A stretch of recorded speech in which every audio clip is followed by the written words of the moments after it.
আসসালামু আলাইকুম। টপ নিউজে স্বাগতম। জানিয়ে দিচ্ছি এই মুহূর্তে আমাদের হাতে থাকা সর্বশেষ সংবাদ আপডেট।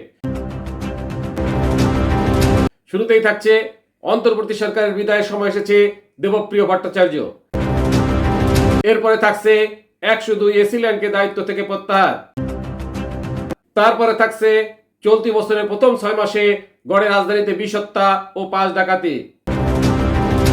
আরও থাকছে সিলেটে স্কুল ছাত্র হত্যা, 8 জনের ফাঁসি, 7 জনের যাবজ্জীবন। সর্বশেষে থাকছে গাজীপুরে আসন বাড়ছে, কমছে বাগেরহাটে ইসি। শুনলেন আপডেট সংবাদগুলো শিরোনাম, এবারে বিস্তারিত। অন্তর্বর্তী সরকারের বিদায়ের সময় এসেছে দেবপ্রিয় ভট্টাচার্য।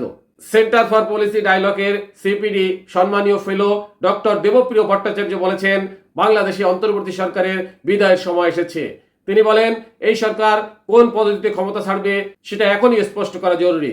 সরকার যতদিন ক্ষমতায় থাকবে সংকট ততই গভীর হবে। বুধবার 30 জুলাই দুপুরে রাজধানীর গুলশানের একটি হোটেলে ডেমোক্রেসি ডায়াস বাংলাদেশের এক সেমিনারে এমন মন্তব্য করেন তিনি। দেবপ্রিয় বলেন, অন্তর্বর্তী সরকারের পদক্ষেপ পরবর্তী সরকারকে কতটা বৈধতা দেবে তাও চিন্তা করতে হবে।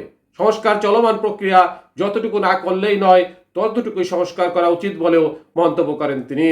একই অনুষ্ঠানে সাংবাদিক ও রাজনৈতিক বিশ্লেষক মাসুদ কামাল বলেন, সংস্কারের নামে সময়ক্ষেপণ করে নির্বাচন পিছিয়ে দেওয়ার চেষ্টা করছে সরকার। নির্বাচন অক্টোবরে হওয়া উচিত বলে মন্তব্য করেন তিনি।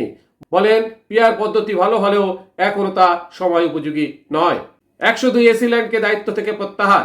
বিভিন্ন অঞ্চলে সহকারী কমিশনার ভূমি দায়িত্বে থাকা বিসিএস 37তম ব্যাচের 102 কর্মকর্তাকে প্রত্যাহার করেছে সরকার। সহকারী কমিশনাররা ভূমি এসিল্যান্ড হিসেবেই বেশি পরিচিত। তাদের সিনিয়র সহকারী কমিশনার বা সহকারী কমিশনার হিসেবে পদায়নের জন্য বিভিন্ন বিভাগীয় কমিশনের কার্যালয় ন্যস্ত করে আজ বুধবার 30 জুলাই পৃথক প্রজ্ঞাপন জারি করেছে জনপ্রশাসন মন্ত্রণালয়। জনপ্রশাসন মন্ত্রণালয়ের এক কর্মকর্তা গণমাধ্যমকে বলেন, এসিল্যান্ডের দায়িত্বে থাকা বিসিএস 37তম ব্যাচের কর্মকর্তাদের প্রত্যাহার করার সিদ্ধান্ত হয়েছে। সেজন্য ধাপে ধাপে তাদের এসিল্যান্ডের দায়িত্ব থেকে প্রত্যাহার করা হচ্ছে। চলতি বছরের প্রথম 6 মাসে গড়ে রাজধানীতে 20 হত্যা ও 5 ডাকাতি। রাজধানীতে প্রতি মাসে গড়ে 20টিরও বেশি হত্যার ঘটনা ঘটেছে। এছাড়াও মাসে 5টি ডাকাতি ও 178টি চুরির ঘটনা মামলা নথিভুক্ত হয়েছে। যদিও সার্বিকভাবে ডিএমপির আইন শৃঙ্খলা পরিস্থিতি স্থিতিশীল আছে বলে মন্তব্য করেছেন কর্মকর্তারা।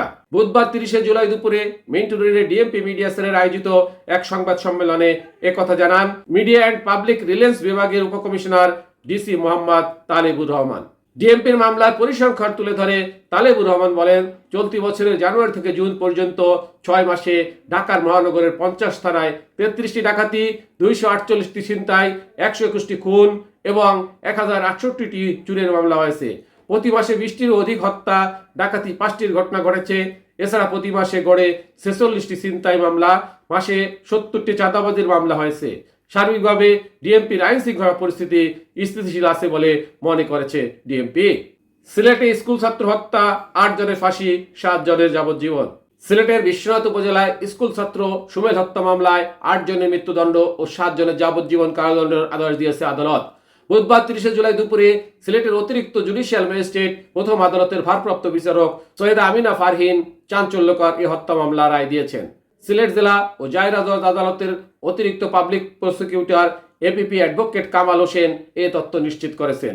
মৃত্যুদণ্ডপ্রাপ্তরা হলেন সাইফুল আলম, নজরুল, সদরুল, সিরাজ, জামাল, শাহিন, আব্দুল জলিল ও আনোয়ার। যাবজ্জীবন কারাদণ্ডের আদেশপ্রাপ্ত 7 জন হলেন ইলিয়াস, আব্দুল নূর, জয়নাল, আশিক, আসকির, ফরিদ ও আকবর। মামলা নথিপত্র থেকে পেশকার রানা বলেন, 2021 সালের 1 মে বিশ্বনাথের চৈতন্যনগর গ্রামের নজির উদ্দিনের ক্ষেতের জমি থেকে জোর করে রাস্তায় মাটি তুলতে চান যুক্তরাজ্য প্রবাসী সাইফুল আলম। এ সময় নজির উদ্দিন বাধা দেন তাকে।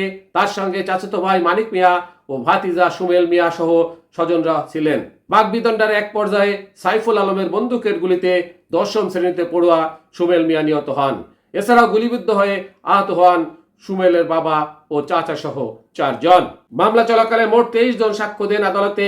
পরে গত 13 জুলাই যুক্তিতর্ক শেষে 30 জুলাই মামলাটির রায় ঘোষণার দিন ধার্য করেছিলেন বিচারক। গাজীপুরে আসন বাড়ছে, কমছে বাগেরহাটে ইসি। গাজীপুর জেলায় সবচেয়ে বেশি ভোটারের সংখ্যা রয়েছে, তাই গাজীপুরের একটি আসন বাড়ানোর প্রস্তাব দিয়েছে সীমানা নির্ধারণ কারিগর কমিটি।